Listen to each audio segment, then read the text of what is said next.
Hello ladies and gentlemen, this is BlueMaxima. Let's not waste any time. Number 90. For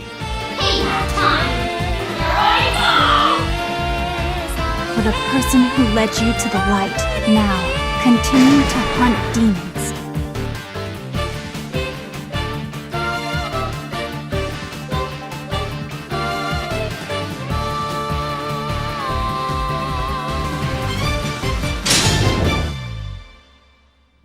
So, Demon Gaze isn't the most complicated or the most diverse or even the best dungeon crawler on Vita, let alone the entire gaming network, but here's the thing.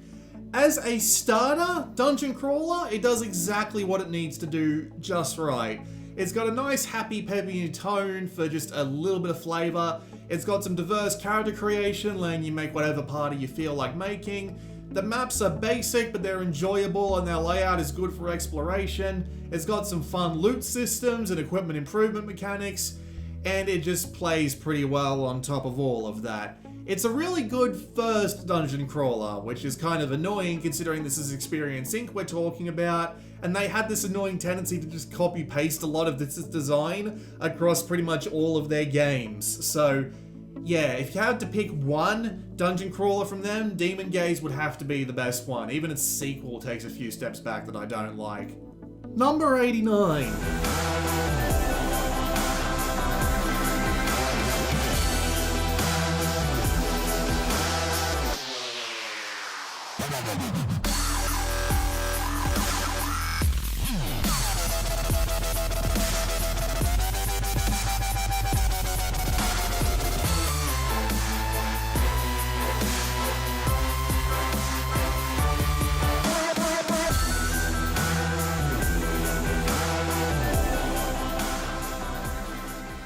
So the thing about sports games is that if I like them enough, they tend to get me interested in the actual sport, and MXGP is one of these examples. On the surface, it doesn't look like anything particularly special. It does look pretty good for a Vita game, and it does play pretty well too, but the one thing that really stands out about it, and that I really like, is its unique control scheme. You see, you use your left stick to control the bike just regularly as you normally would, but the right stick actually controls the way your weight is shifted on the bike. This makes it really interesting because the game's got some pretty in-depth physics simulations going on, so you need to learn exactly when to shift your weight back and forth to go around corners, take jumps, and land properly. It makes driving the bike really satisfying to do because you can feel all the little shifts of weight actually making a difference on how you're controlling the bike, and this makes all the difference. The game's got a good set of modes, the AI can be tweaked from anywhere from pathetically stupid to unbelievably good, and you can play around with a lot of the physics as well to give you just that right feel of not too easy, not too hard, and I really appreciate that, and that really makes this game a solid win in my book. I still need to go get the ones they've been releasing on PC every bloody year ever since this one came out, but, well, that's my schedule for you. Number 88?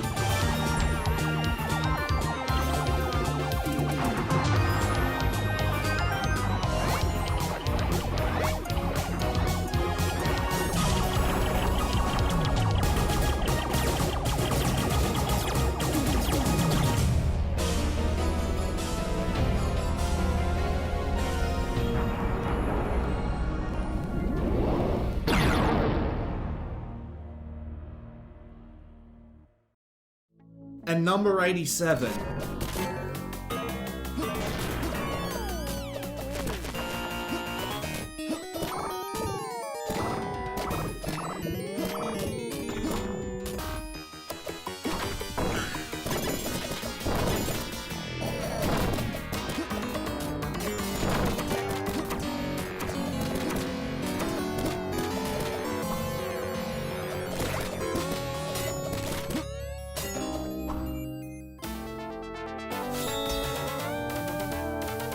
See, I'm talking about these two games together because they both do very similar things because they were intended for very similar things.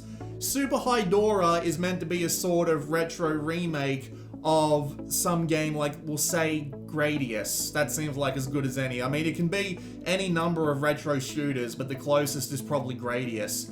And Cursed Castilla is a lot easier to pin down. It's a lot like Ghouls and Goblins, or Ghouls and Ghosts, or one of the games in those series. The name is something like that, I always forget it. But the basic idea is that they're trying to basically be ground up reconstructions of these genres while still offering their own unique take on the subjects. And they are both very good at what they do.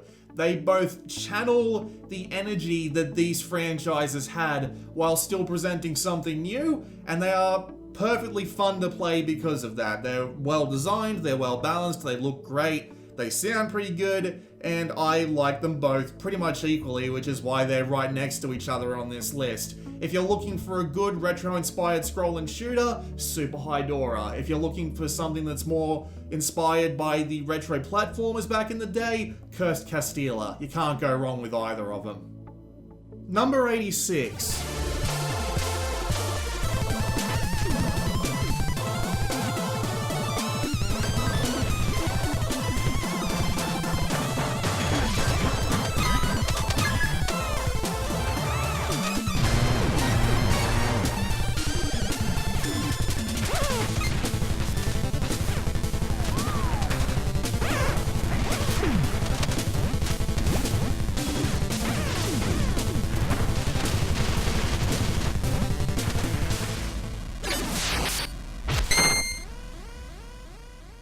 So here's the thing about Retro City Rampage DX. I can go on forever about its benefits, whether it be the fun gameplay with some old school action along the lines of Smash TV, blended with the likes of an open world from Grand Theft Auto. I could go on about its well-made presentation in both its graphics and its sound. I can go on about the fact that it's packed to the brim with content with tons of things to see and do, and the DX version actually rebalanced everything so that it's not as much of an up and down difficulty curve as it was before. But the one thing that really makes this game stand out is that it is packed to the brim with references to the games and franchises that it loves, and you can see so many of them, and you can see where the heart and soul of something that this game is coming from just by looking at it. Just by seeing the Ninja Turtles run by at the beginning of a cutscene of a mission, or just by seeing how some of the billboards or store designs throughout the world are based on some other retro reference. It is packed to the brim with them. The guy very clearly gave a damn about all the things he was referencing and all the things he was doing here, and it is really hard not to love this game as you play it for just how many of these references it packs in. So if you're looking for just a nostalgia trip, or if you just want to see one guy express his love for an era that has long since gone, Retro City Rampage DX is your best bet. Unfortunately, Shakedown Hawaii didn't turn out as good, but oh well, we still got Retro City Rampage DX out of the bargain. I'm happy with that. Number 85.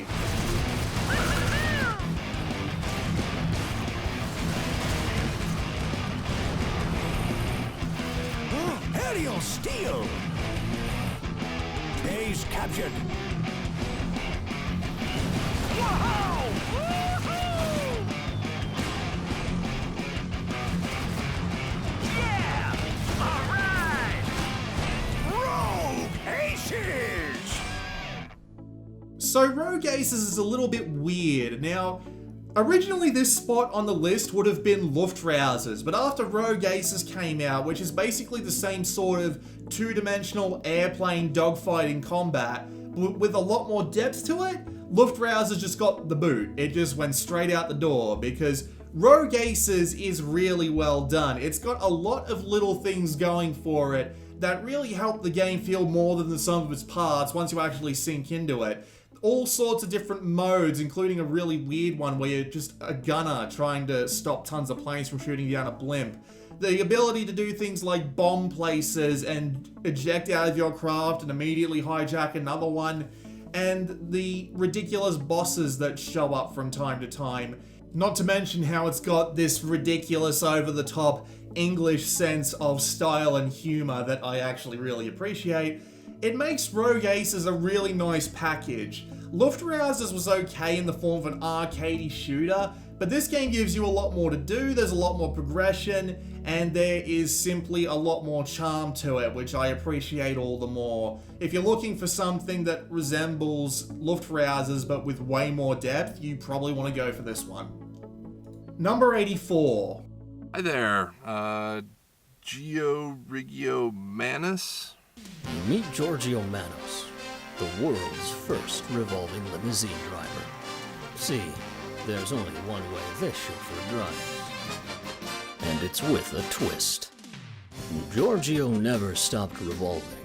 As a kid, Giorgio learned to move with the spin, instead of fighting it. Wow, kid. Have you ever thought of going pro? Speaking of over-the-top humor, here's Roundabout. Roundabout is one concept done really well. I always appreciate smaller games that can do one concept really well, and Roundabout is that to a T.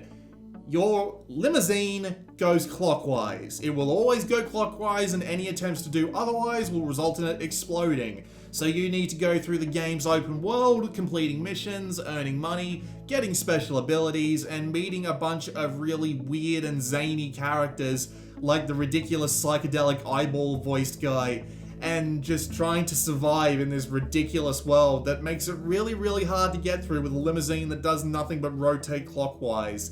They do the concept really well, and the entire joke behind the game, at least in my personal opinion, doesn't wear out anywhere near fast enough to not recommend this as a buy if you've got a ridiculous sense of humor. Number 83.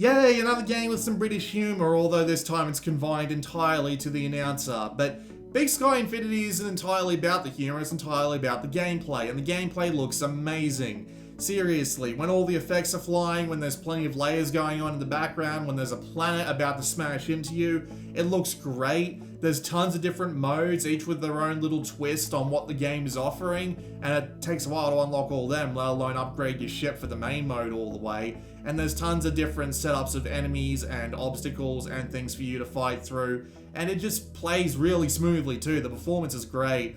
It's not the most in-depth, difficult, or otherwise massively rewarding shooter, but for something that you can just sit back, relax, and maybe listen to a podcast too while blasting the shit out of everything that comes your way, Big Sky Infinity is absolutely a good choice.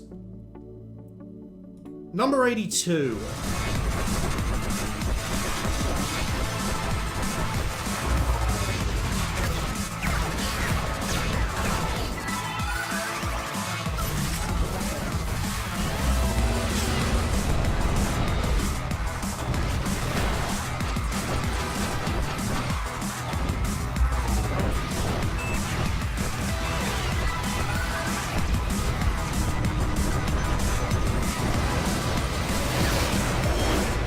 High-quality twin-stick shooter made by Europeans? Well, who would have thought it was Big Sky Infinity? No, it's actually Super Stardust Delta this time.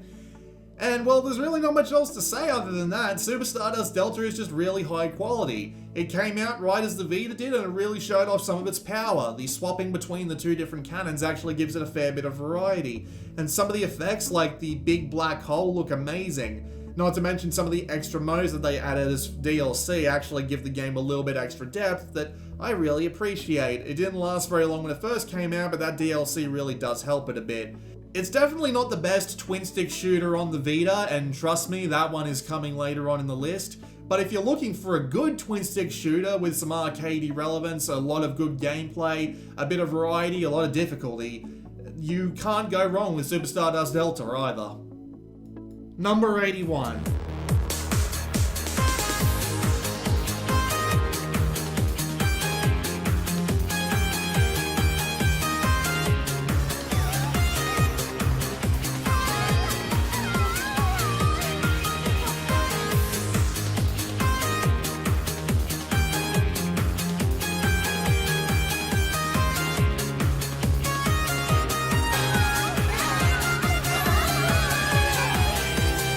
Yeah, had to be in here at some point, didn't it? I mean, I like Galgun Double Piece. A lot of people don't like it, but I do, because it does a few things that the Vita just doesn't have anywhere else. The main thing being that it's a light gun shooter, and I really appreciate the fact that it's a light gun shooter, because we've got basically nothing else like it on the Vita, and that's fantastic. Plus, it actually has a lot of unique uses for the light gun feature, including the entire plot, which is just completely ridiculous, and it has plenty of silly situations to go around. Not to mention content, considering that you can play through like 3 times at least before you start seeing repetitive stuff, so that's actually really nice. Not to mention the whole ecchi thing going on with it that every one of these games seems to have, but well, frankly, I enjoy that, so that's why a lot of those games have made it onto this list in one form or another. We'll be seeing at least a couple more later, but yes, I really do enjoy Galgun for being over the top, being a light gun shooter in a decade where we don't bloody have them, and just for generally being upbeat, silly, and really enjoyable at the end of the day. And I wholeheartedly recommend it if seeing at least one panty shot a day won't kill you, i.e. a Kotaku writer. Well, that's it for another episode of the Top 100, and well, it looks like things are going pretty good so far, at least according to me. The comments are actually praising it as well, who would have thought? I didn't think I'd actually be able to get it right the first time around, but apparently everyone thinks that I did alright, so we'll just keep going as we were going before and hope for the best. There was one guy who said that they wished that I could talk more about my personal circumstances around each game and why I love them due to, like, the times that I was playing them and all of that. And, well, there are games I plan on doing that on, but they're not this early on in the list. The ones that I was more personally affected by are going to be later on in the list, I promise you that much. But for now, you might be a little bit high and dry on that one, and I'll just be working off, like, general descriptions of the games, because I remember them better than I do my circumstances around them. So if you're hoping for more in-depth rants, trust me, those are coming, especially when we get to number 1.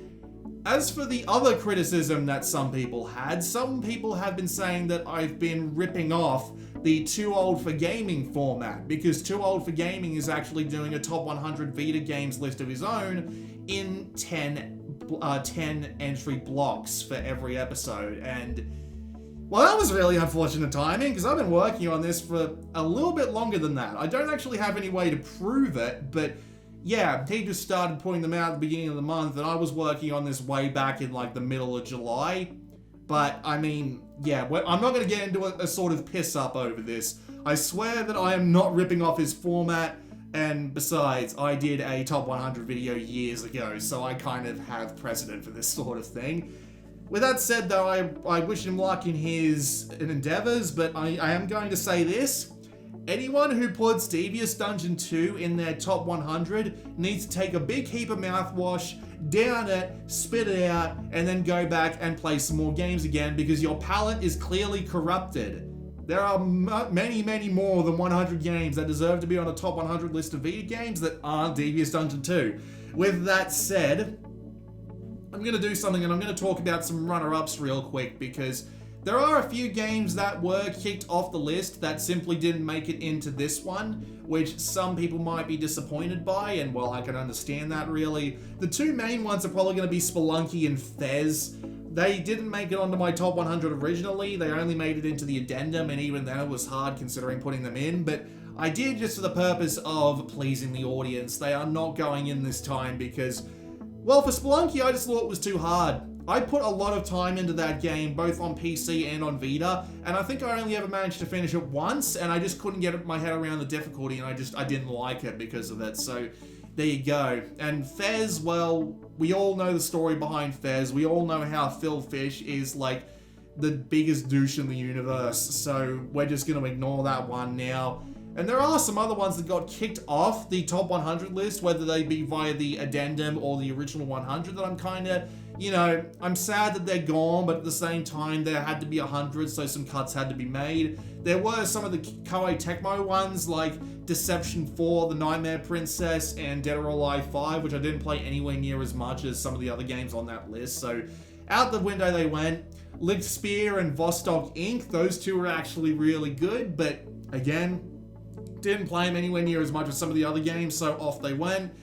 And the Sly collection was one that actually came up again. I've been meaning to give that another go around because, well, it's Sly, and Sly is actually really good. But again, a bunch of things had to get cut, and off the list they went. So, yeah, there are a bunch of games that are going to be missing, and I am disappointed that there are going to be so many runner-ups that aren't going to make it onto this list. But, I mean, trust me, I actually went to a lot of effort to cut this down to 100 again. I remember back when we first made this list and it was something like 125 and it took so much effort to cut that down to 100. But yeah, it took a lot of effort and everything that's here deserves to be here, trust me. So, well, there we go. We'll be back for the next episode for 80 to number 71. And the extra that time will be the top 10 PSP games I think are worth downloading onto your Vita as well. I've already got the list written up here, so hopefully that will work out for us. This has been BlueMaxima, and I will see you all next time.